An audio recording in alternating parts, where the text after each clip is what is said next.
Ok, je crois que mon son, il est bon. On m'entend très bien. Merci. Ce petit micro a changé beaucoup de choses et nous glorifions Dieu pour ça. Bonjour Dariska. Bonsoir. Bonsoir Priscilla. Béatrice, bonsoir. D-Y-M-E-N. Je crois que c'est Dim. Dim ou Diman. Est-ce que vous allez bien? Bonsoir. Est-ce que vous allez bien?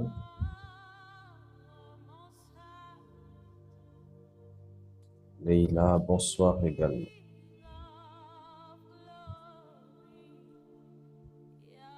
Bonsoir Monia, bienvenue.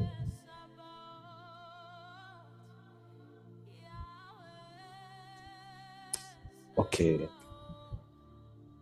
nous te bénissons, Père éternel. Te disons merci. Merci pour ce culte. Fais-nous grâce. Prends ta place, la première place.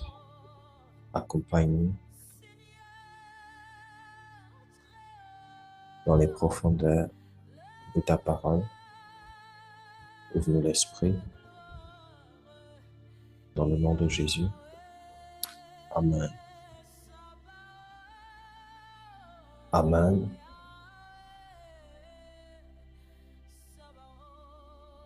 Amen. Amen.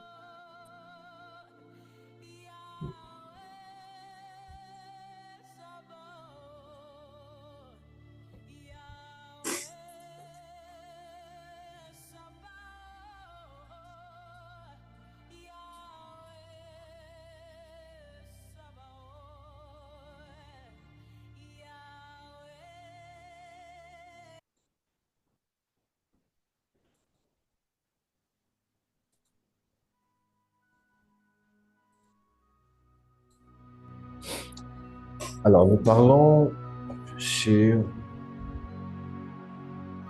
l'onction reçue. Et cela fait déjà un moment que nous parlons sur le sous-point qui est le principe de l'onction.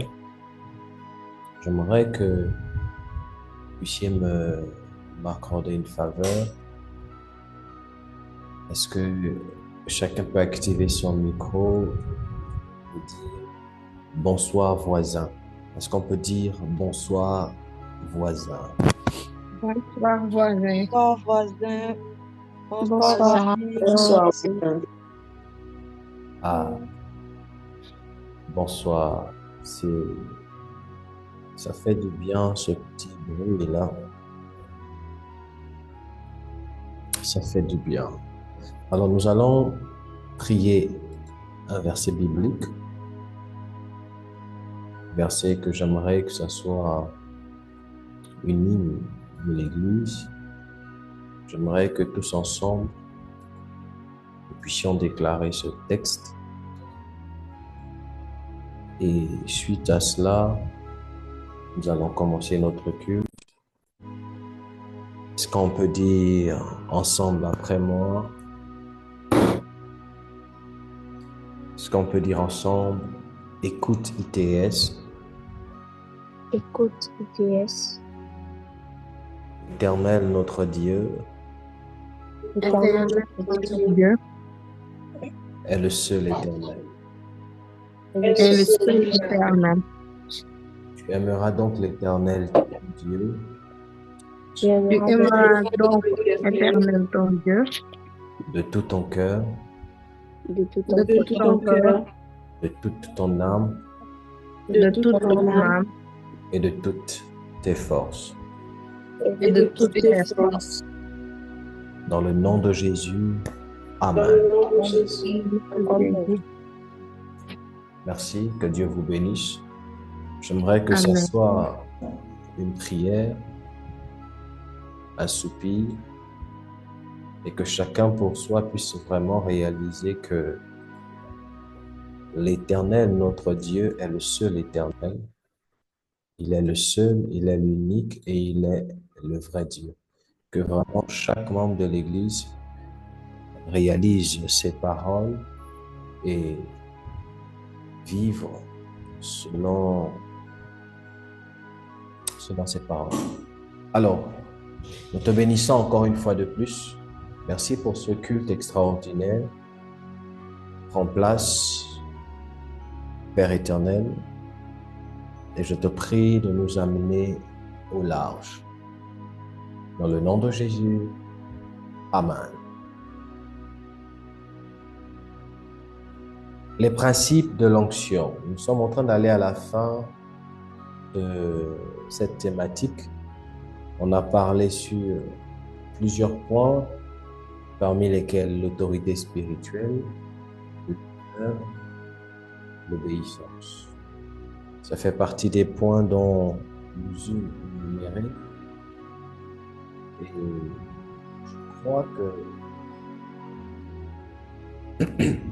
je crois que durant le reste des temps, nous allons encore apprendre et Dieu nous permettra de grandir. Nous devons vraiment réaliser que la croissance spirituelle provient de la connaissance et de l'exécution à la connaissance. Si nous n'avons pas ces facteurs-là à l'esprit, ça va être compliqué.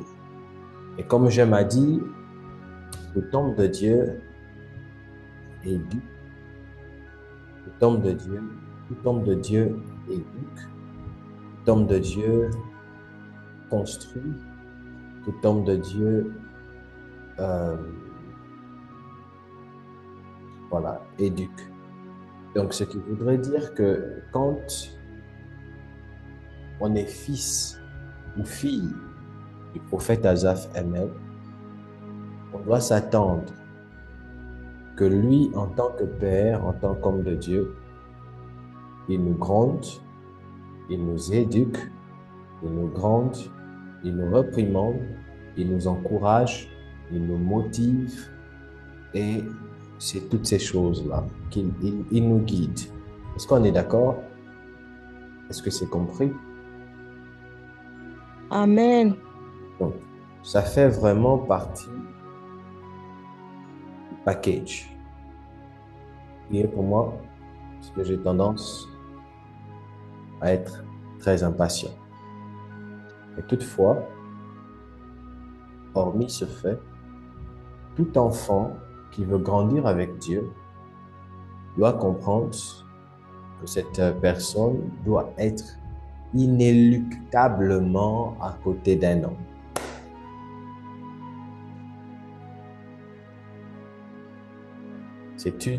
C'est un principe. Quand Dieu veut te faire grandir, il permettra à ce que tu sois toujours à côté de quelqu'un. Qui cette personne t'encouragera, te talonnera, te conduira, toutes ces choses. Nous devons avoir ça dans notre esprit. Nous devons réaliser cela dans notre esprit. C'est vraiment important. Si nous réalisons ça, nous allons nous disposer afin de pouvoir grandir avec Dieu, afin de pouvoir s'améliorer. Pourquoi? Amen. Pourquoi la chicotte est importante? Même dans les choses de Dieu, là, la chicotte est importante. Parce que l'homme a tendance à la chair, voilà. L'homme a tendance à ne pas prendre des choses au sérieux. Vous voyez, là où on est là, si je dis par exemple, chaque matin, on doit lire au moins un chapitre, chaque matin de la Bible. Au début, tout le monde va commencer à le faire. Au bout du deuxième, troisième jour, les uns commenceront à dire, bon, moi je peux faire ça le soir, bon, moi je peux lire à midi. Les prérogatives et les priorités vont changer. Et c'est à cet instant que avoir une autorité est importante parce que elle vient cogner sur la table, parce qu'elle a déjà vu ce que tu n'as pas encore vu. Et elle sait déjà que la façon en laquelle tu te comportes là, ça finira ici ou ça finira ici.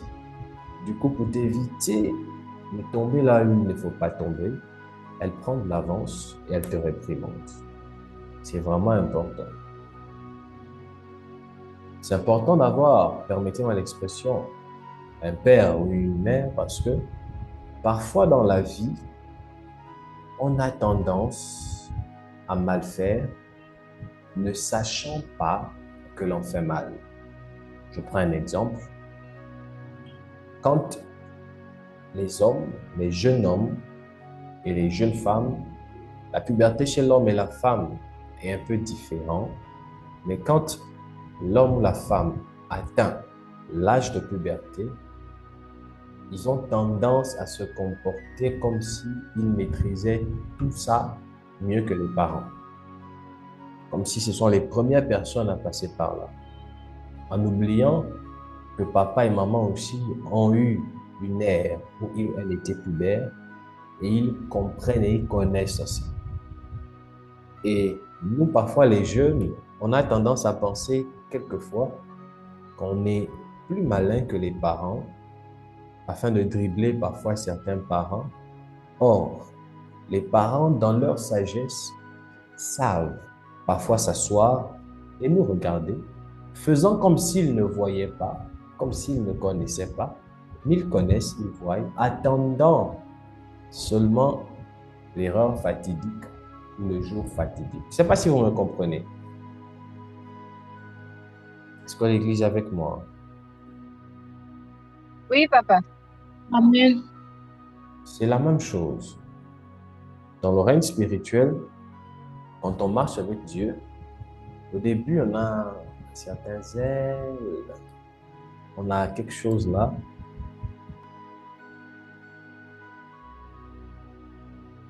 On a quelque chose là qui parfois on se dit, bon, j'ai pas besoin de ci, j'ai pas besoin de ça, j'ai pas besoin de ça. Mais détrompez-vous, dans la spiritualité en Christ, aussi longtemps que vous pensez que vous n'avez besoin de personne, vous n'irez jamais nulle part. Quelle que soit votre onction, vous allez jeûner, vous allez prier, vous allez voir. Si vous jeûnez, Dieu va vous répondre. Vous aurez la manifestation. Vous aurez tout ce que vous voulez. Mais il y aura quelque chose qui va vous manquer. Il y a même certaines personnes, pendant les moments de jeûne, Dieu va te dire, arrête de prier. Va chez tel serviteur. C'est mon fils. Je lui ai déjà donné ça, qu'il prie pour toi.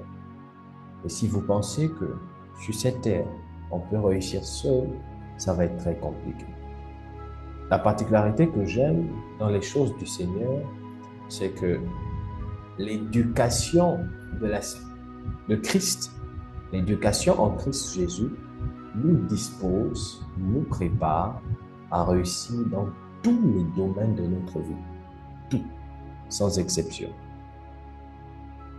Un bon élève en Christ Jésus, un bon chrétien qui écoute les enseignements, qui les pratique, qui les comprend, logiquement, il aura bel et bien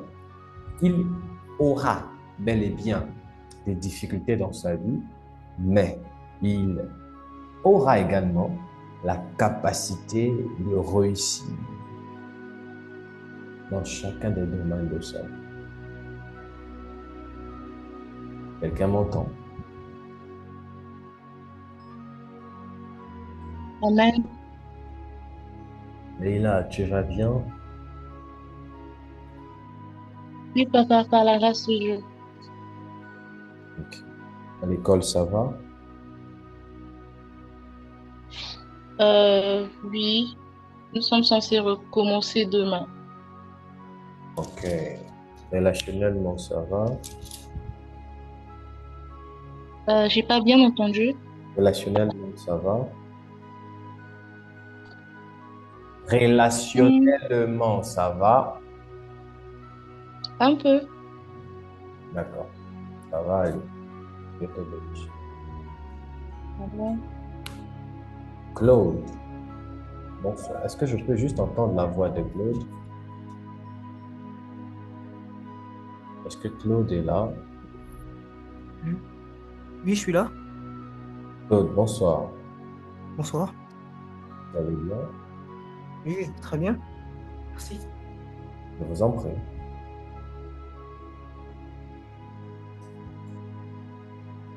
Claude.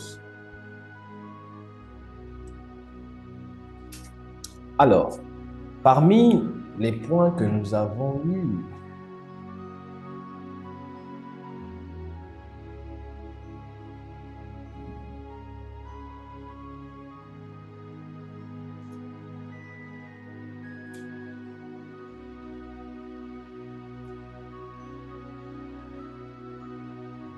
Claude, pourquoi je vois une dame, une demoiselle? Quand j'entends Claude, dans mon esprit, c'est une demoiselle que je vois. Et c'est très fort. Je ne sais pas ce que l'Esprit de Dieu veut me dire par là. Dieu vous bénisse.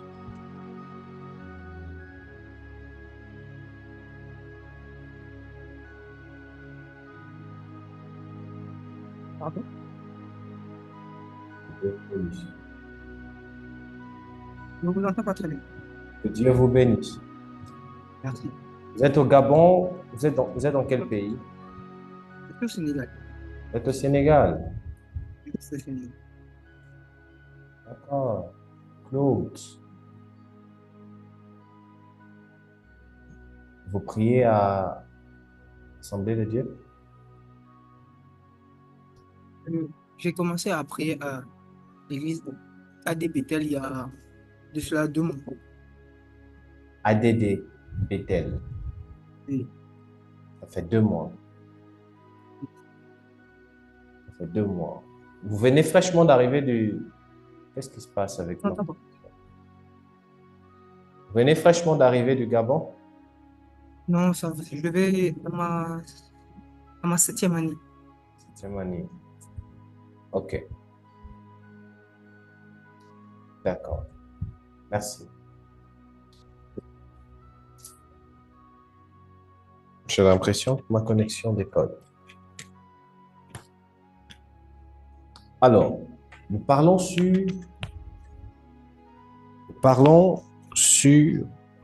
les principes de l'onction. Les principes de l'onction. Le premier principe qu'on a eu à instituer, c'était sur l'autorité spirituelle, la paternité spirituelle. Donc, on parle de l'onction. Donc, la paternité spirituelle, ou si vous voulez, l'autorité spirituelle. J'espère que vous êtes avec moi et que vous vous souveniez. Amen. Le deuxième principe dont on a parlé, c'était quoi? Est-ce qu'on peut me rappeler? Autorité spirituelle, deuxième principe. La paternité spirituelle, Deuxième principe. L'obéissance. Obéissance. Troisième principe. Troisième principe. L'honneur. L'honneur. Paternité spirituelle, obéissance et l'honneur. Et ce soir, on va parler sur le service. Mais non, ce sont des choses qui sont complémentaires. Mais j'aimerais que ce soir, vous puissiez comprendre l'importance du service. L'importance du service. L'importance du service. Je pose une question. Qu'est-ce que le service? Qu'entendez-vous? Nous sommes au culte d'enseignement. Donc, qu'entendez-vous par service?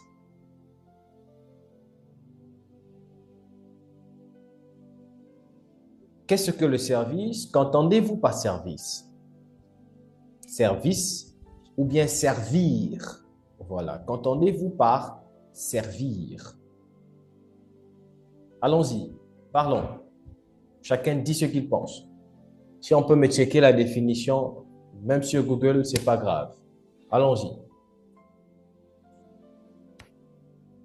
C'est quoi le service? Papa, moi, je dirais que c'est le fait d'aider, de décharger quelqu'un ou voilà. C'est dans ce sens-là que je comprends le service. Aider, décharger une personne. Épauler. Épauler, Ouais. épauler une personne. OK. L'accomplissement d'une tâche ou d'un devoir.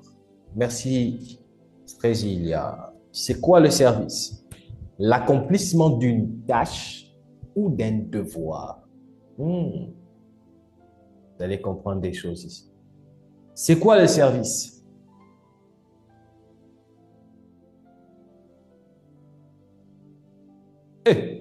Parlons. Madame Gracia, le service. Shalom, ma fille. Je suis au volant, mais je vais répondre. Pour moi, le service, c'est le fait d'être là, disposé pour les autres. OK. Disposé, venir en aide aux autres, être disposé pour eux. Disposé à intervenir dans leur vie, dans différents domaines pour eux, afin de pouvoir les alléger par rapport à certaines situations. Sinon, faire des choses aussi pour le Seigneur, c'est-à-dire poser des actes pour l'amour du Seigneur, en fait, vis-à-vis de son prochain. Poser des actes par l'amour du Seigneur vis-à-vis de son prochain. Oui, Être être disposé pour les autres, disponible. Être disposé. D'accord. Je crois que c'est Strésilia qui a donné une définition qui rentre dans le même sens de ce que vous venez de dire. Elle a parlé de l'accomplissement d'une tâche ou d'un devoir. Ça rentre dans le même sens. Être disposé et qu'on sort. C'est un acte, c'est une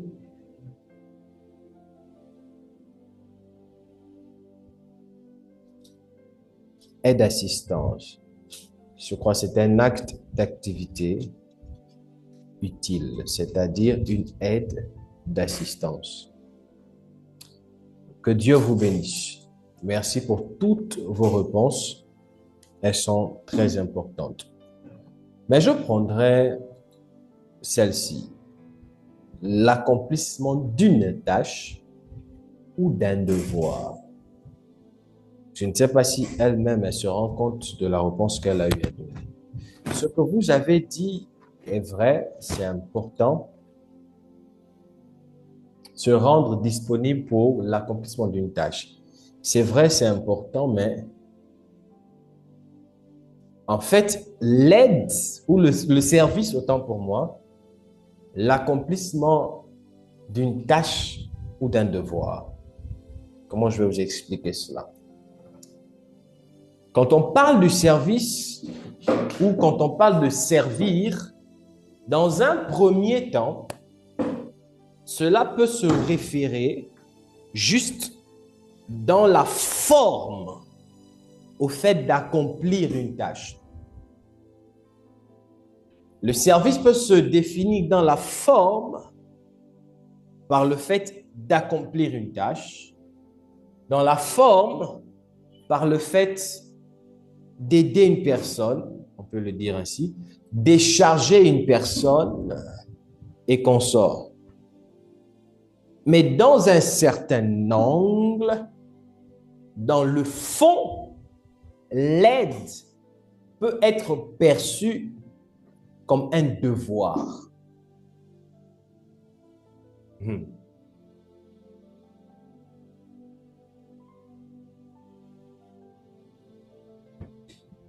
Est-ce que l'Église est avec moi ici? Amen. Est-ce que vous arrivez à me comprendre jusque-là? J'espère que ça va.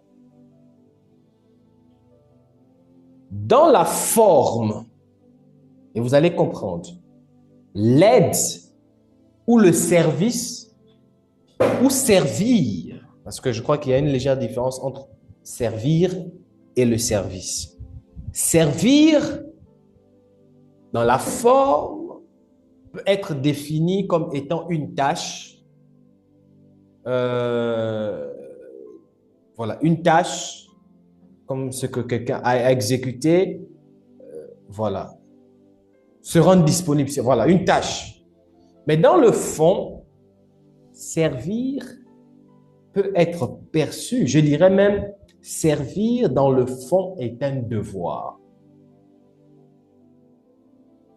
Pour mieux comprendre mon propos, allons-y dans l'origine de toute chose. Béréchit chapitre 3. Béréchit chapitre 3. Les gens se disent, Béréchit, c'est où? C'est de quel livre? Genèse chapitre 3. Béréchit, c'est Genèse.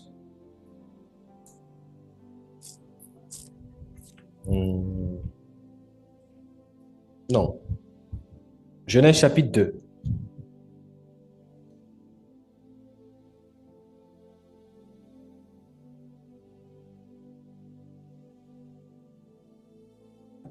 Genèse chapitre 2.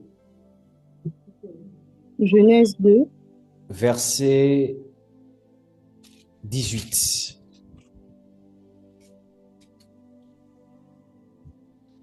Genèse 2, verset 18. Mhm. Le Seigneur Dieu se dit, pour l'homme, ce n'est pas bon d'être seul. Je vais lui faire une aide qui lui convienne parfaitement. Je veux lui faire Vers- une aide qui lui convient parfaitement. Maman, c'est bon. C'est juste ça. Maintenant, va au verset 22. Verset 22. Mhm. Avec cette côte, le Seigneur Dieu fait une femme et il l'amène à l'homme. Continue. Verset 23. Alors l'homme dit, cette fois, voici quelqu'un comme moi. Elle tient vraiment de moi par tout son corps. On l'appellera femme de l'homme parce qu'elle vient de l'homme. Amen. Écoutez très bien ce que je vais vous dire. Et là encore, je vais vous parler sur comment reconnaître même son père spirituel. Comment être sûr que, est-ce que le prophète Azab, c'est vraiment mon père? Vous pourriez comprendre ça. Si vous êtes encore indécis, si vous doutez encore, comment savoir que tel homme de Dieu, c'est vraiment mon père? Quand Adam voit Ève, il dit, voici cette fois-ci, bon, je parle dans la version, moi j'ai la version Thompson et la version Louis II, il dit, il dit, cette fois, c'est l'os de mes os, la chair de ma chair, c'est elle qu'on appellera femme, car elle a été prise de moi. Adam a vu son semblable. Écoutez, hein?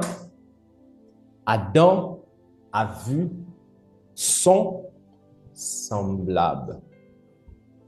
C'est vrai qu'ici, on parle dans une connotation maritale, mais ce texte ne s'applique pas seulement, ou l'expérience qu'Adam a eu à voir là, ne s'applique pas seulement dans un contexte marital.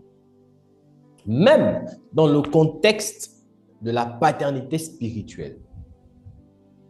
Quand Adam a regardé Ève, entre Adam et Ève, qui a été prise de l'autre?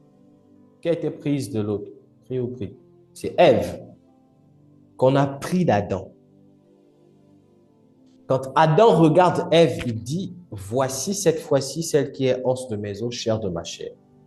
Parce qu'il y avait une similitude. Il s'est reconnu en Ève. Il s'est vu en Ève. Dans la paternité spirituelle, je commence là comme étant mon introduction, après je vais vous parler de la suite. Dans la paternité spirituelle, quand vous trouvez votre père spirituel, votre mère spirituelle, votre guide spirituel, votre autorité spirituelle, il y aura des similitudes. Soit dans la forme au début, mais surtout dans le fond. Je dis surtout dans le fond. Il peut même ne pas avoir des similitudes dans la forme, mais dans le fond, avoir des similitudes.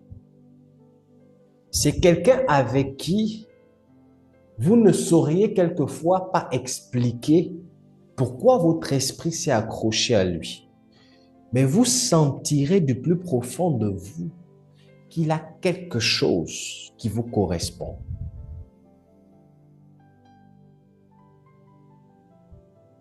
Est-ce que l'Église me comprend?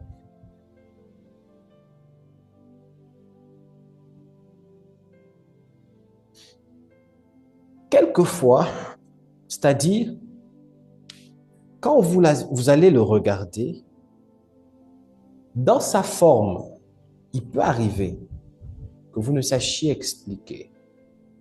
Mais dans le fond, vous sentirez quelque chose. Vous ressentirez quelque chose. Quel que soit votre domaine, les affaires et tout, même s'il n'est pas dans les affaires, vous aurez une conviction en fait que cet homme, j'ai été pris de lui. Ou cet homme, spirituellement, on vient de la même source. Ouais. Parce que quand vous rencontrez un homme spirituel qui est appelé à avoir de l'impact dans votre vie, qui est votre père spirituel, que vous le voulez ou pas, il est probable que vous ayez été tiré de lui. Spirituellement, c'est possible. Ça ne veut pas dire forcément que c'est votre mari. Non. Donc, si moi je suis prophète, toi tu es une dame, une demoiselle, tu sens que tu m'aimes beaucoup. Tu sens qu'il y a une attraction entre le prophète et moi. Ça ne veut pas dire que je suis ton mari ou que tu es ma femme. Je suis déjà fiancé. Mais, spirituellement, il y a des fortes probabilités que tu aies été tiré de moi, que nous ayons une correspondance spirituelle dans le domaine spirituel. Je ne sais pas si vous me comprenez.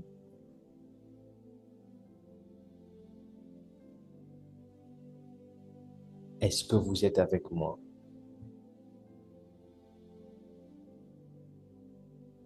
Tu es un homme, mais tu ne sais pas expliquer. Quand papa parle, je sens mes entrailles bouger. Quand il enseigne, mon esprit est apaisé. C'est l'une des raisons pour lesquelles, le plus souvent, ce genre d'émotions, des sensations sont accompagnées d'un amour très fort. Et ce qui est drôle, c'est que c'est parfois, je dis bien, c'est réciproque. Parfois, c'est réciproque. Tu ressens ça, de l'autre côté aussi, le père peut ressentir ça. Je ne sais pas si vous me comprenez. C'est l'une des... Ça, je vous donne un secret. Tout père spirituel sait qui est son fils, qui est sa fille. Sait qui est là pour longtemps, qui est là pour un temps et qui va partir. C'est quelque chose qu'on arrive à sentir. Vous devez savoir, même les hommes, les mamans, quand elles ont un enfant, il y a un instinct qui se développe en elle qu'on appelle Kala supra de l'idea. Intolida vaida. Quand les mamans tombent enceintes, il y a un instinct qui se développe en elles qu'on appelle l'instinct maternel. Cet instinct maternel fait en sorte que Imbradalush, Eli degen pelevaya, Asusi Karania Mande, et donc te bredelia, Shadu bredelia, Entalia va, Lode ginte bredelia, Ishedeva. Excusez-moi. Excusez-moi. Excusez-moi. Est-ce qu'on peut prier? J'aimerais qu'on prie. Pendant 60 secondes, quand on active les micros et quand on commence à prier. Prions, prions. Je veux qu'on prie contre tout. Je viens de sentir ça maintenant. Tout esprit de mort et les manifestations d'esprit des morts par des maladies bizarres corporelles. Et je veux qu'on prie afin de maudire et d'arrêter toute mauvaise nouvelle. Toute mauvaise nouvelle. Activons nos micros et prions. Activons nos micros. Prions, s'il vous plaît, prions. Prions, prions, prions. Le prophète prie pour personne les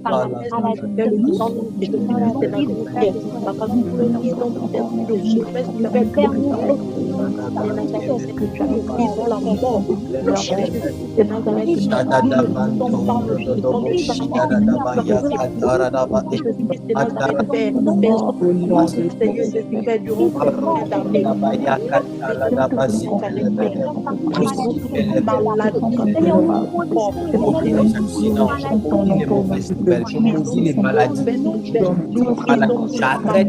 envoyées par le monde de la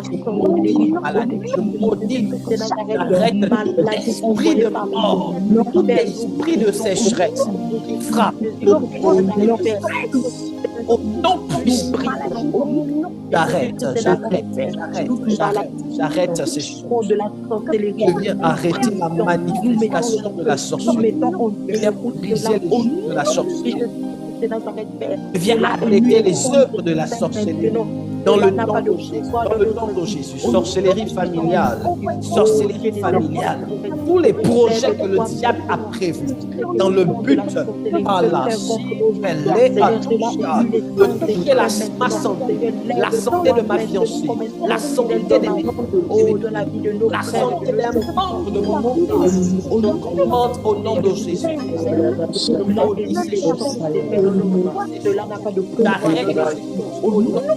Je viens maintenant renverser la situation.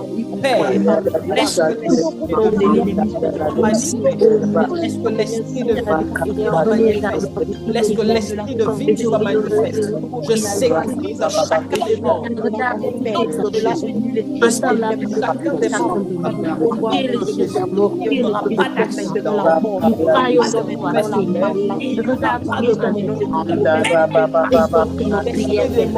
Quelle que soit la voie par laquelle cet esprit voudra y accéder, de comprendre des déclarations.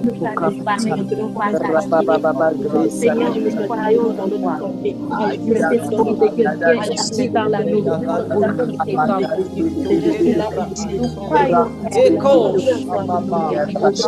Viens, nom de apparition, comme les hommes de lumière, Père. Dans le nom de Jésus. Entends la paix de tout chacun. Charles, vous avez demandé au Seigneur à chercher vous côté. Seigneur, entends la paix de tout chacun de tes enfants. Tu es le Dieu d'amour, tu es le Dieu de miséricorde. Nous croyons. Nous croyons. Saint-Esprit, agis. Agis, Saint-Esprit de Dieu, nous avons besoin de toi. Là où tu es, j'aimerais que tu déclares après moi. Dis après moi, esprit de mort. Esprit de mort. Tu n'auras pas de place dans ma vie. Esprit de mort, Tu n'auras pas de place dans ma vie. Tu n'auras pas de place dans mon entourage. Tu Tu n'auras n'auras pas de pas de place place dans mon entourage. Redis-le avec plus d'autorité. Esprit de mort, Esprit de de mort. mort, de mort, tu n'as aucune place dans ma vie. Tu n'as aucune place dans ma tu n'as vie. aucune place dans ma vie. Tu n'as aucune place dans mon entourage. Tu n'as aucune place aucune dans place mon dans entourage. Quelle que soit la forme par laquelle tu voudras accéder, quelle que soit la Quelle que soit la forme par laquelle tu voudras accéder à ma vie au nom de Jésus. à ma vie, au nom de Jésus. Dis-le avec moi, je ferme la porte de la maladie. Je je ferme la porte de la maladie. Je ferme la porte de la sécheresse. Je ferme la porte de la sécheresse. Je ferme la porte des mauvaises nouvelles. Je ferme la porte des mauvaises nouvelles. Je ferme la porte du stress. Je ferme la porte du stress. Je ferme la porte de la peur. Je ferme la porte de la peur. Dans le nom de Jésus. Dans le nom de Jésus. Père, au nom de Jésus, je commande et déclare, l'esprit de mort, toi, de là où tu es, tu n'as aucune place, ni dans cette église, ni dans les familles des membres de cette église, au nom de Jésus. Je viens fermer les mauvaises, je viens fermer toute porte liée aux maladies. Amen. Je viens fermer toute porte liée Amen. Je viens fermer toute porte de la sorcellerie. Quelconque personne Amen. qui voudra faire de la sorcellerie afin de tuer, d'attaquer un fils ou une fille de cette église, l'autel de cette église parle au nom de Jésus. Amen. Je parle. Amen. Chacun des membres, présents ou absents, est sécurisé par la puissance du nom de Jésus. Amen. Amen. Amen. Amen. Que Dieu vous bénisse. Amen. Vous voyez, on parle de l'onction. Et pendant que j'étais en train de parler, j'ai vu et j'ai senti dans mon esprit un vent bizarre qui est passé. C'est pas tout on dit. Et d'où j'ai dit prions. Ça, c'est l'onction qui fait ça. On peut être en train de prier là, ou on peut être en train d'enseigner. Je peux être chez moi, tu peux être chez toi. Et tout à coup, moi, le père que je suis, je sens dans mon esprit que je dois prier pour Béatrice. Je dois prier pour telle, je dois prier pour telle. Je ne sais pas pourquoi l'Esprit de Dieu m'emmène à le faire, mais je sens et je commence à prier. Et quand je commence à prier, l'Esprit de Dieu peut commencer à me parler avec précision pour me dire voici ce qui se passe, voici ce qui se passe. Et à l'instant T, toi, peut-être tu es chez toi, tu as une situation par laquelle tu passes qui est compliquée. Et à l'instant où j'ai commencé à prier, les anges ont commencé à opérer. Dis à quelqu'un l'onction reçue. L'onction reçue. C'est l'une des raisons pour lesquelles il est important d'honorer l'onction, d'obéir à l'onction. Pourquoi? Parce que, les amis, on est dans les choses spirituelles. Pourquoi? Parce que ces choses-là, une onction que tu n'honores pas, que tu ne respectes pas, tu ne pourras pas jouir d'elle. Ce n'est pas possible.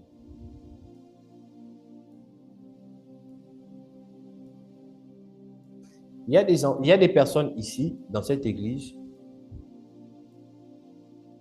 si elles sont mal dans leur cœur, elles sont tristes, moi où je suis, sans avoir parlé avec elles, je peux sentir ça. À plusieurs reprises, il y a des gens ici que j'ai appelés. Un bon matin, on n'a pas parlé, ça fait 2 jours, 1 semaine, je t'appelle et je te dis, ça va? Comment tu te sens? Comment ça va ici?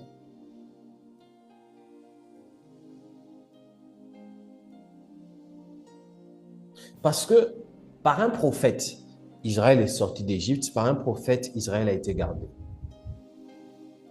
Et l'onction qui vous garde, quand je parle de l'onction reçue, l'onction qui vous garde, votre Père a une onction prophétique. Laissez-moi vous dire une chose, il n'y a aucune limite à l'onction prophétique, aucune.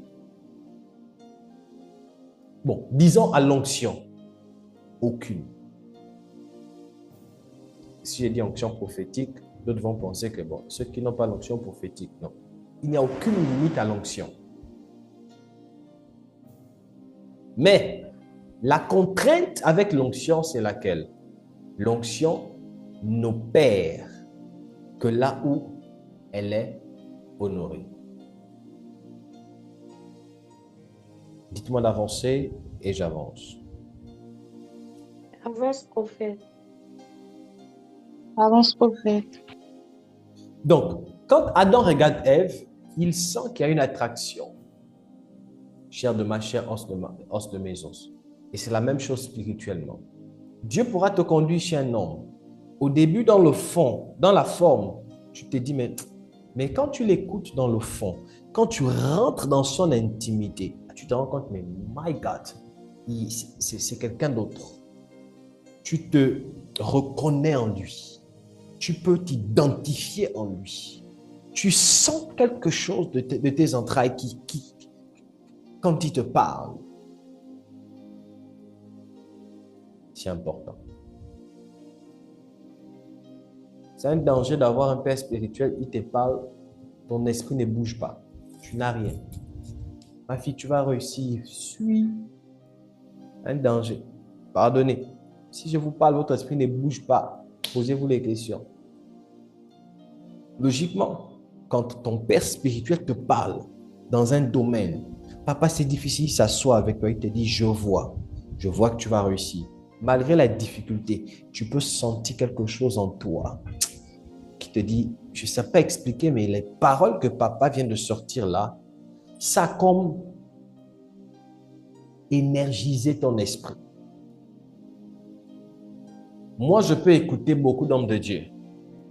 Mais il y a des moments parfois où je suis comme épuisé dans mon esprit. J'ai comme besoin d'énergie.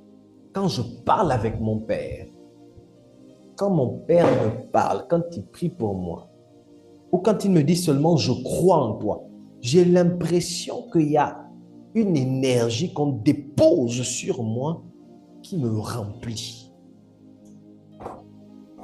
Et ça, vous devez comprendre, tous les hommes n'ont pas ça. Tous les hommes de Dieu n'ont pas ça. La seule personne qui détient ça, c'est ton homme de Dieu. Parce que tous les hommes de Dieu ne sont pas vos hommes de Dieu. Vous n'avez qu'un seul homme de Dieu. C'est comme tous les parents sur la terre ne sont pas nos parents. On n'a qu'un seul père, une seule mère.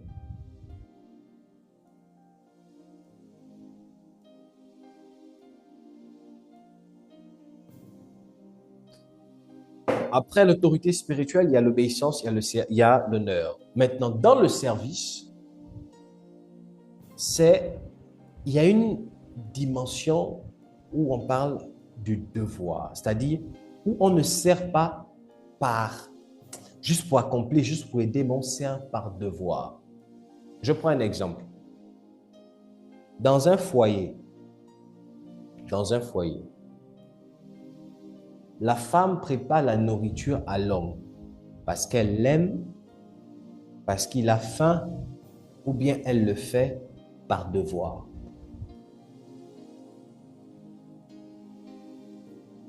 Répondez-moi. Papa, moi je dis qu'elle le fait par devoir. Elle le fait par devoir selon toi. Qui dit autre chose? Vous qui êtes mariés, elle le fait par amour d'abord, ok. Qui dit autre chose? On a par devoir, on a par amour. C'est bien, et vous allez comprendre. Qui dit autre chose?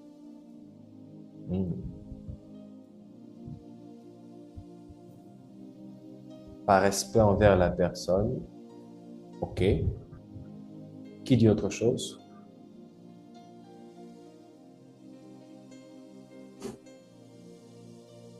Que les femmes mariées qui répondent ici, hein. Célibataire-là, c'est sûr. Vous devez comprendre une chose. Là où on parle d'amour, on parle de devoir.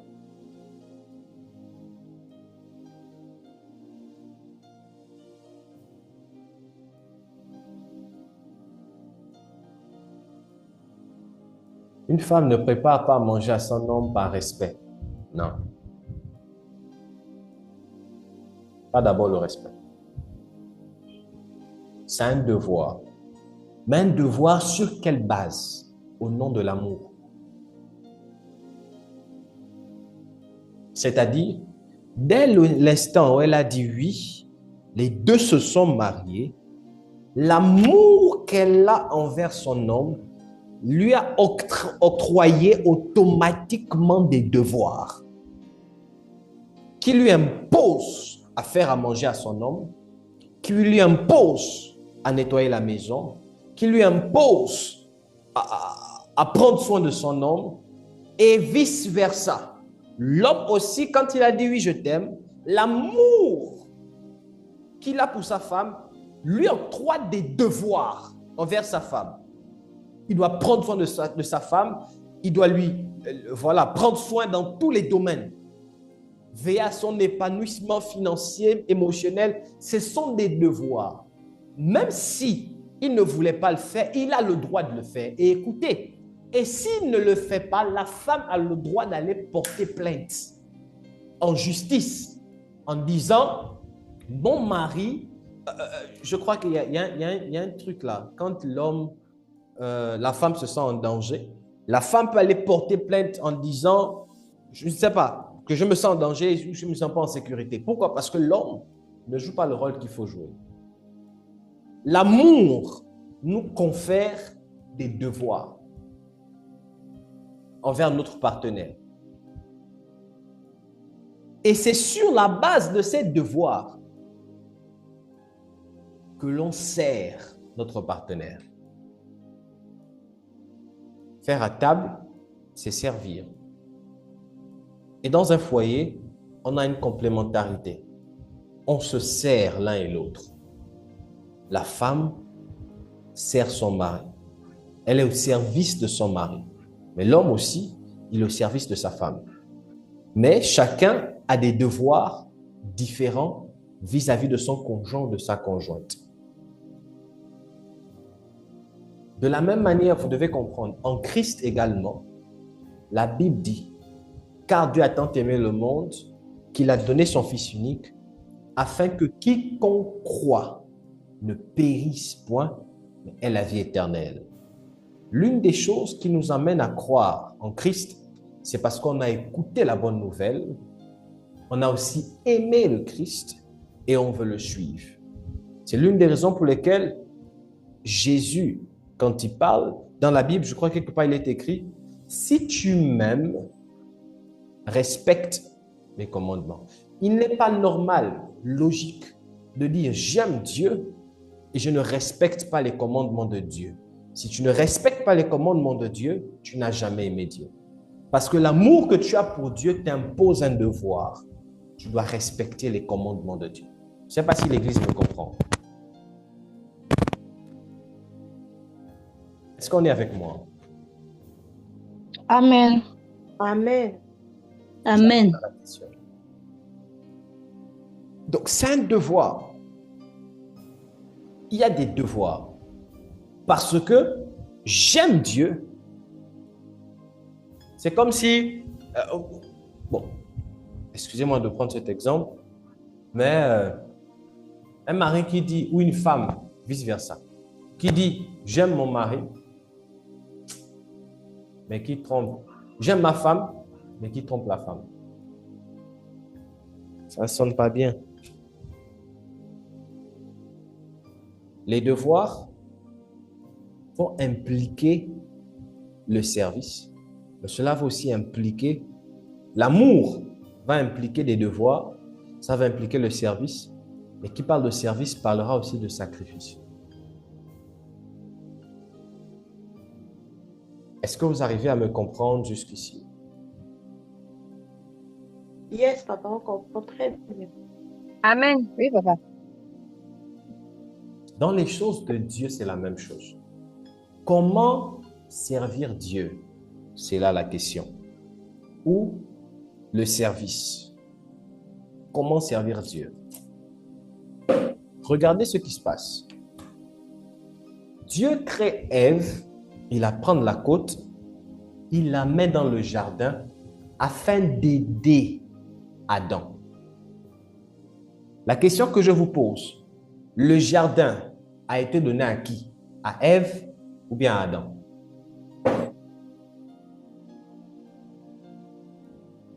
Adam. Le jardin a été donné à Adam, pas à Ève. C'est Adam qui était le propriétaire du jardin, pas Ève. Mais Ève était l'aide d'Adam. Ça voudrait dire que Ève, Adam, lui, recevait des instructions de Dieu, mais Ève recevait les instructions d'Adam. Ce sont des choses différentes. Je ne sais pas si vous me comprenez. Adam Amen. recevait les instructions de Dieu, mais Ève, quant à elle, elle recevait les instructions d'Adam. Parce que Ève travaillait sur la base de ce qu'Adam lui donnait comme instruction. Or, Ève avait été envoyée par Dieu pour aider Adam. Mais pourquoi quand Dieu envoie Ève, il ne place pas Ève au-dessus, mais il place Ève en dessous d'Adam?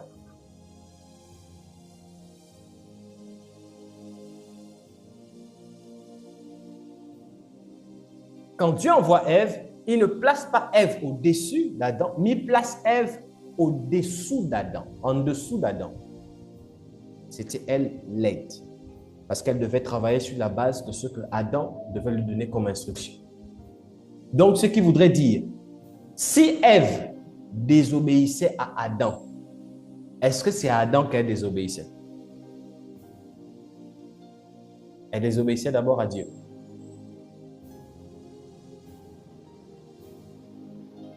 Vous ne comprenez pas. C'est Dieu qui a placé Ève au-dessous d'Adam.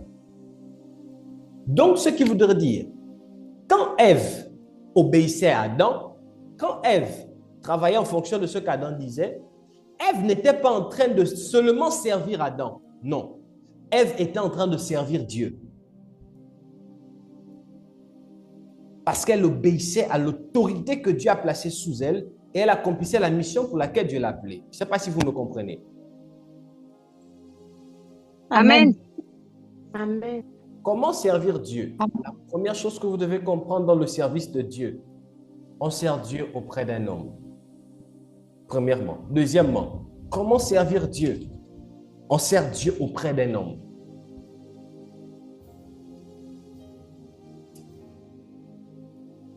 Oui. Je prends un autre exemple. C'est un texte que nous connaissons. Éphésiens.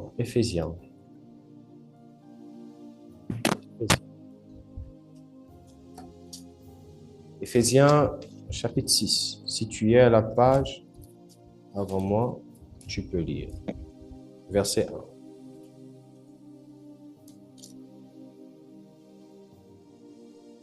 1. Ok. Éphésiens 6, verset 1.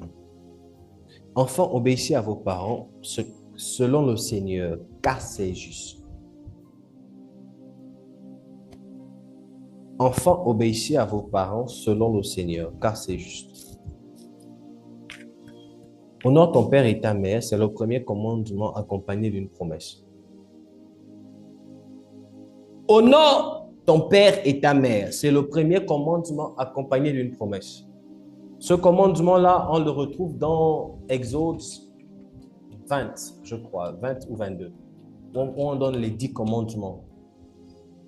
Dites-moi, un enfant, d'abord, le commandement d'honorer son père et sa mère, ça vient de l'homme ou bien ça vient de Dieu?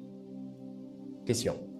Ça vient de Dieu, papa, parce que c'est écrit même dans la Bible. Ça vient de Dieu. Ça vient de Dieu. Donc, Oui.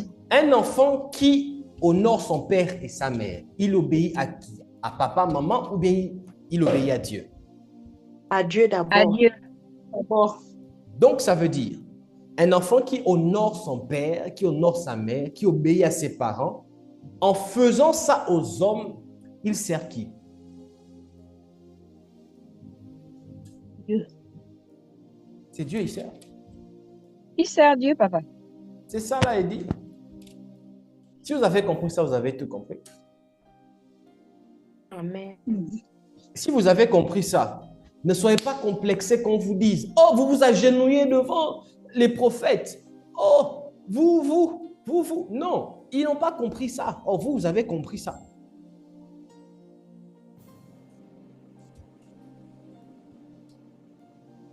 Comment un jeune comme ça, là, il a ton fils, tu l'appelles papa? Vous ne comprenez pas les mêmes choses. Vous n'êtes pas sur la même fréquence.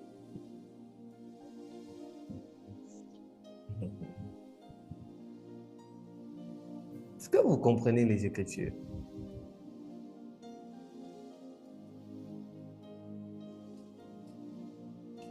Donc, un enfant qui obéit à ses parents, un enfant qui honore son père et sa mère, en leur présence, en leur absence, il réjouit le cœur de Dieu en réjouissant le cœur de sa mère.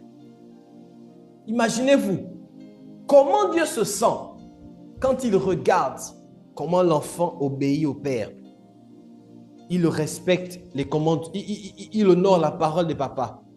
D'abord, le père physique, la mère physique, quand il regarde les actions de l'enfant, son cœur est réjoui.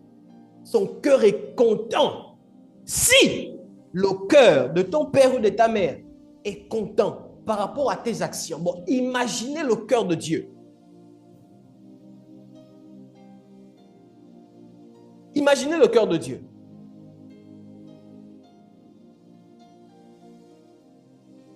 Maintenant, si Dieu, parce que Romains chapitre 13, ça dit quoi? Allons-y, on est dans les textes. J'aime le culte de ce soir. Romains chapitre 13, verset 1. Je vais lire. Romains 13, 1. Que toute personne soit soumise aux autorités supérieures, car il n'y a pas d'autorité qui ne vienne de Dieu. Et les autorités qui existent ont été instituées par Dieu. Ton père, c'est une autorité. Ta mère, c'est une autorité. Et c'est Dieu qui les a placés au-dessus de toi. Donc, en étant soumise, en les honorant, tu es en train d'honorer Dieu. Donc, tu respectes l'autorité, premièrement. Deuxièmement, Dieu qui voit combien de fois tu honores ton père et ta mère, relâche la bénédiction sur ta vie au travers la bouche de l'autorité au-dessus de toi. Je prends un exemple. Pour ceux qui sont dans le corps professionnel, il arrive des moments, si vous travaillez par exemple, je ne m'y connais pas trop, hein, mais comprenez le fond de mon exemple. Si vous travaillez par exemple dans une banque, et la banque a fait par exemple beaucoup de profits, au lieu de 1 milliard, la banque a fait par exemple 10 milliards ou 100 milliards de chiffre d'affaires le mois. Et le directeur, le chef de la banque, il appelle celui qui est en dessous de lui. Il dit à celui qui est en dessous de lui, écoute, on a fait un profit, ce mois, augmentation de salaire. Tu vas donner des primes à tous les employés. Les primes de 1 million à chacun. Écoutez-moi très bien. Il a légué le pouvoir à celui qui vient en dessous. Maintenant, quand celui qui vient en dessous arrive devant vous, à cause du fait qu'il est en autorité, il a reçu un pouvoir. Et ce pouvoir-là lui confère de donner la prime de 1 million à chaque membre de l'entreprise. Mais il a la possibilité de favoriser qui il veut. Je ne sais pas si vous me comprenez. Est-ce que vous me comprenez? Amen. Il peut venir comme ça, maman Julie, il arrive, il se dit, bon, c'est vrai que le patron suprême m'a dit de donner 1 million à tout le monde, mais quand je regarde Georgette, toi tu es impoli. Tu ne sais pas te comporter avec tes responsables et puis tu es arrivé à 10 heures, le travail commence à 8 heures. Je te donne 400 000 de primes. Et aux autres, ils donnent 1 million. Le jour où le patron suprême viendra, ou bien si toi, tu vas te plaindre au patron suprême, Il dira, patron suprême, elle est impolie et de surcroît, elle n'est pas à l'heure. Le patron suprême n'aura pas le choix que de partir dans le même sens que ce qu'il a donné comme décision. C'est l'une des raisons pour lesquelles comprenez une chose. Dieu aime tout le monde, mais Dieu a légué sur la terre des hommes qui sont des autorités, qui ont un pouvoir. Un enfant, excusez-moi, impoli, qui ne respecte pas les autorités. Si l'autorité te maudit, même si tu vas prier Dieu, Dieu, avant de vouloir enlever, va d'abord révéler sur l'autorité. Il va se rendre compte que, mais attends, l'autorité a maudit parce que tu es impoli. Et Dieu ne pourra pas enlever ça. C'est la raison pour laquelle il y a des chrétiens, des chrétiennes qui vont à l'église, qui cherchent Dieu, mais qui sont maudits par des parents parce qu'elles sont impolies, ils sont impolis, et malgré le fait qu'ils cherchent Dieu, la malédiction est là. Pourquoi le Dieu qu'ils prient là n'enlève pas la malédiction?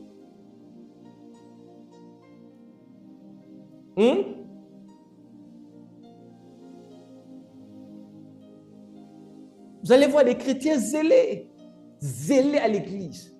Ils ne respectent pas papa, ils ne respectent pas maman à la maison, ils ne respectent pas les autorités.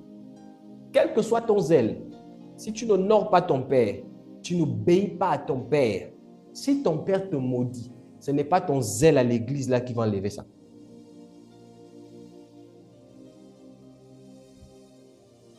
Parce que le maître suprême a mis sur ton autorité un pouvoir. Et l'autorité peut jouir de ce pouvoir comme il l'entend. Est-ce que vous comprenez maintenant les choses?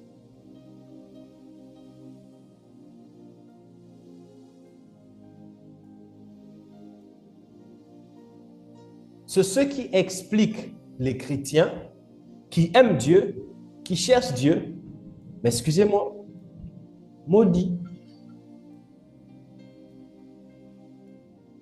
Des chrétiens qui aiment Dieu, maudits par des parents. Légitimement, je ne dis pas que le parent, légitimement, la malédiction avec cause. Parce qu'on aime dire, les chrétiens aiment seulement dire, toute malédiction sans cause n'a pas d'effet, c'est vrai. Mais la malédiction avec cause crée des ravages, ça a de l'effet.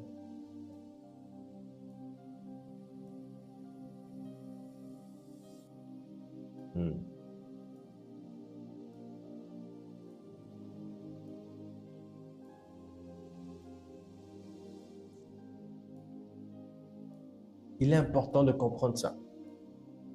Et dans le domaine de la paternité spirituelle, si vous voulez jouir de mon onction, de l'onction de votre homme de Dieu, vous devez obéir, servir votre homme de Dieu. Mais comment servir votre homme de Dieu? Tout commence par obéir à la parole que Dieu vous donne au travers de votre homme de Dieu. Comment servir Dieu au travers de l'homme de Dieu? Cela passe par l'obéissance aux enseignements, à l'application, à la compréhension des enseignements que Dieu vous donne par votre homme de Dieu. Parce que c'est Dieu qui vous enseigne. Dieu ne viendra jamais s'asseoir, il va prendre la chaise et puis il va vous dire, ok, asseyez-vous, prenez, écrivez. Ce n'est pas possible. Dieu a mandaté des hommes qui sont ses représentants pour ça. Donc, en écoutant le prophète Asaph Emel, en respectant la parole de Dieu, en écoutant les enseignements, en les appliquant, tu es déjà dans le service. Le service ne commence pas d'abord par chanter à l'église, essuyer, ça ne commence pas comme ça. Beaucoup de personnes vont à l'église, chantent, mais leur service, au lieu de produire quelque chose de nourrissant, ça produit la mort. Comment vous expliquer? Et ça même, c'est un problème. Comment vous expliquer que il y a des personnes qui chantent à l'église, les chantres là. Normalement, vous ne pouvez pas être chantre, musicien, membre de la sécurité, trésorière, je ne sais pas, donnez-moi les postes, membre de l'accueil, membre de l'aide. Vous ne pouvez pas avoir un poste de service dans le temple de l'église et vous ne vivez pas le surnaturel. Il y a un problème. il y a un problème. Logiquement, ceux qui vivent, ceux qui servent Dieu dans l'église, les chantres, les musiciens, devront vivre le surnaturel tous les jours, logiquement. Mais qu'est-ce qui fait en sorte qu'il y a des personnes qui servent Dieu dans l'église, chantent, musiciens et consorts, mais leur vie ne progresse pas? Parce que on nous a enseigné que le service, c'est d'abord aller essuyer les bancs de l'église, prendre les micros et chanter. C'est pas ça. D'abord, tout serviteur qui n'est pas enseigné, qui n'obéit pas d'abord à la parole de son maître est un mauvais serviteur. Donc, de facto, toutes sortes de services qu'il aura à faire, au lieu que cela réjouisse son maître, cela produira le contraire. C'est l'une des raisons pour lesquelles servir Dieu commence d'abord par l'obéissance à la parole de Dieu.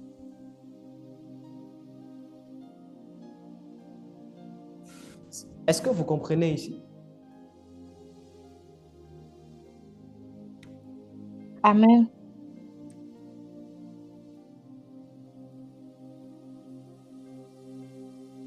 C'est comme, je prends un exemple, un serviteur qui a son maître.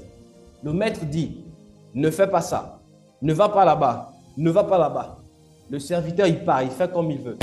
Est-ce qu'il sert son maître? Non, papa. Non, non.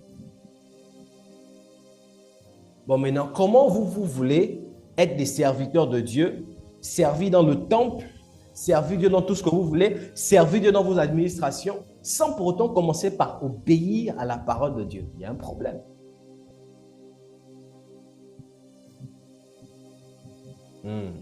Ah, c'est différent. Je pense que ça, il y a quelqu'un qui a eu comme une lumière ce soir. C'est comme si c'est la première fois qu'on enseigne le service de cette manière.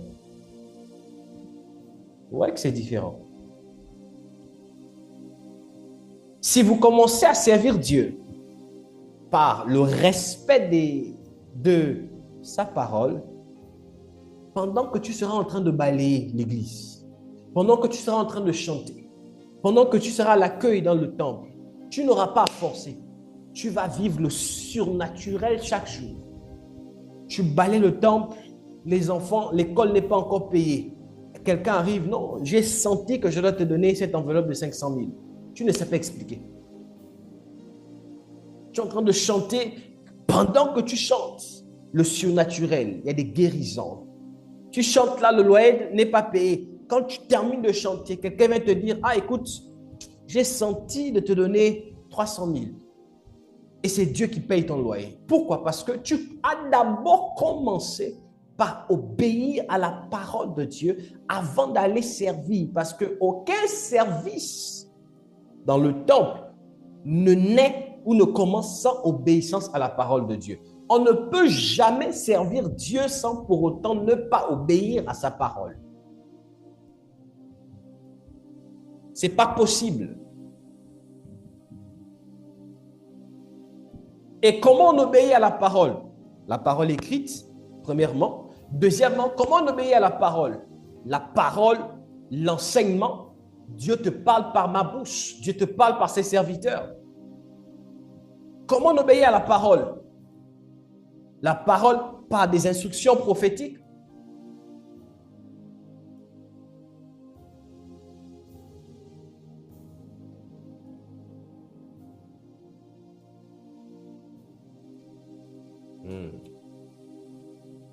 Prenons un texte que j'aime bien et on va clôturer.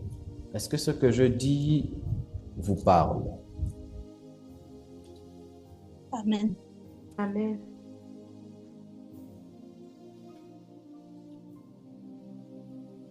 Prenons un texte que j'aime bien. On l'a lu à plusieurs reprises ici. Hébreux 13. Hébreux 13, 17. Ma fille, prends ça dans ta version. Hébreux 13, rapidement s'il te plaît. 17. Hébreux 13, verset 17. Obéissez à vos responsables et soyez leur soumis. Ils veillent sur vous parce qu'ils devront rendre des comptes à Dieu. Alors, si vous obéissez, ils feront leur travail avec joie. Sinon, ils le feront en se plaignant et vous n'y gagnerez rien. Comment servir Dieu, c'est ça?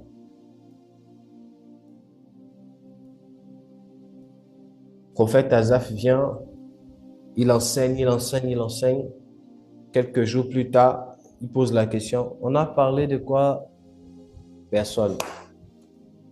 Il a mal au cœur. Après, il lève les yeux et dit, hey, Seigneur, quel peuple? Il se plaint. Et c'est pas bien pour vous. Parce qu'il se rend compte, il perd son temps à enseigner aux gens qui disent Amen, qui disent oui, Daddy, qui disent on a compris, qui disent c'est fort, qui disent avance, prophète.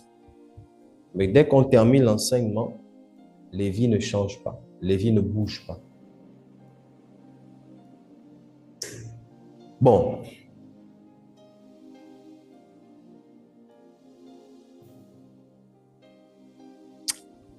C'est la sorcellerie que d'être dans une église dans laquelle on vous enseigne du 1er janvier au 31 décembre et votre vie ne bouge pas. C'est la sorcellerie.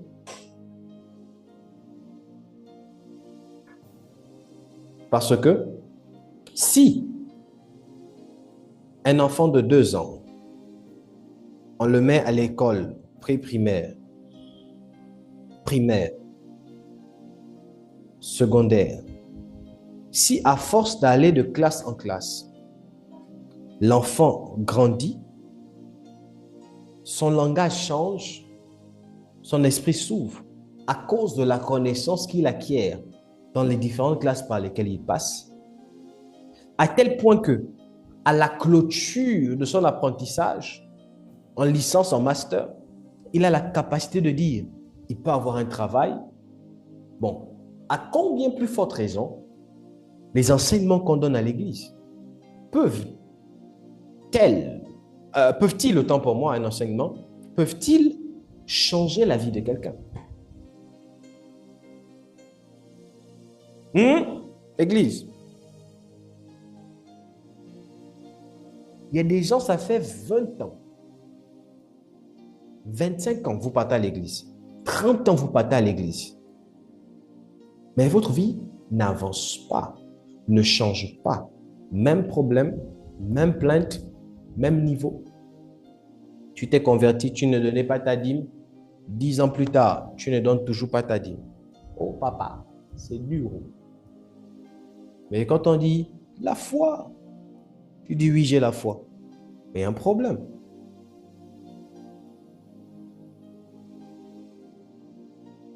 La sainteté, tu ne la vis pas. Tu ne comprends même pas c'est quoi, qu'est-ce que c'est. Les épreuves, tu ne comprends pas c'est quoi. Le combat spirituel, tu ne sais pas qu'est-ce que c'est. La prière, tu ne sais pas. Mais ça fait 10 ans, 30 ans, tu es à l'église. Vous à moi, est-ce que c'est normal? Pas du tout.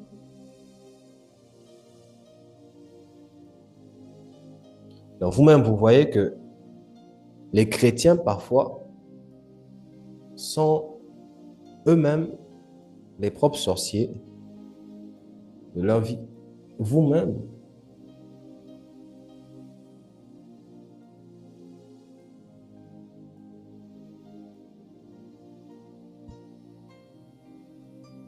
Seigneur, je veux te servir. Seigneur, je veux te servir. Seigneur, je veux te servir. Dieu, il est au ciel et puis il s'est dit, bon, tu veux me servir, tu veux me servir.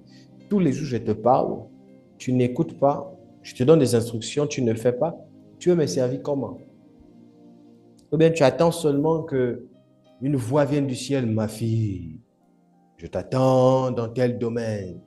Waouh! Ça va attendre longtemps. Hein? Rares sont les fois où Dieu fait ça.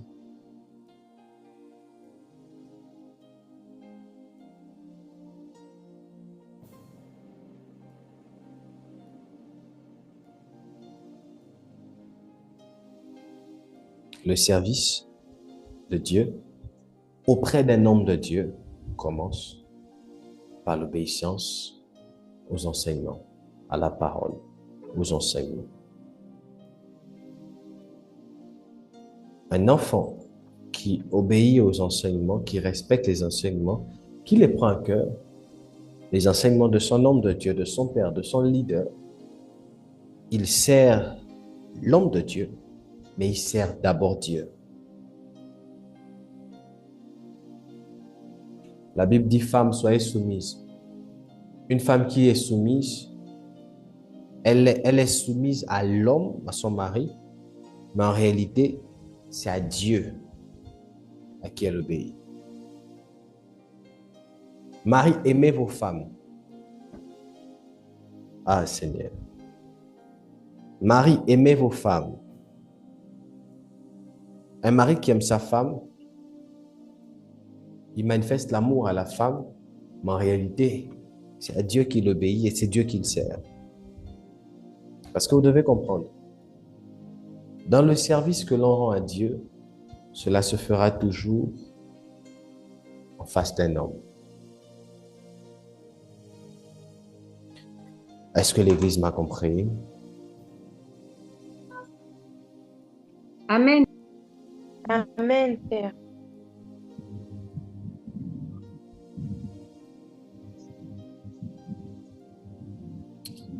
Béni sois-tu, Seigneur. Béni sois-tu, Seigneur. Merci pour ce culte, pour cet enseignement, autant pour moi.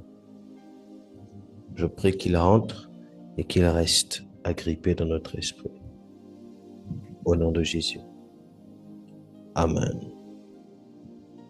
Amen. Amen.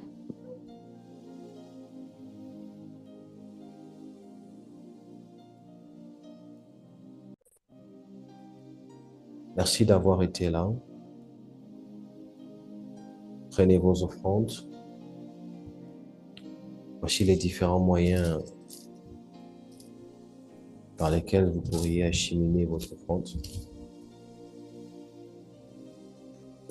Je prie dans le nom de Jésus que mon Dieu vous garde, qu'il bénisse vos mains et votre vie au nom de Jésus. Amen. Église, j'aimerais que chacun aille réfléchir sur l'enseignement qui a été donné. Que chacun aille vraiment s'asseoir à la maison et réfléchir et se poser la question de savoir, est-ce que réellement je sers Dieu? À lui de tout ce que papa a eu à dire, est-ce que je sers Dieu? Réellement? Est-ce que j'obéis à la parole de Dieu réellement? Si c'est le cas, oh gloire à Dieu. Et si c'est pas le cas, commence à te remettre en question. Commence à demander la faveur de Dieu. Commence à implorer Dieu. Donc, c'est mon mot de fin. Je prie que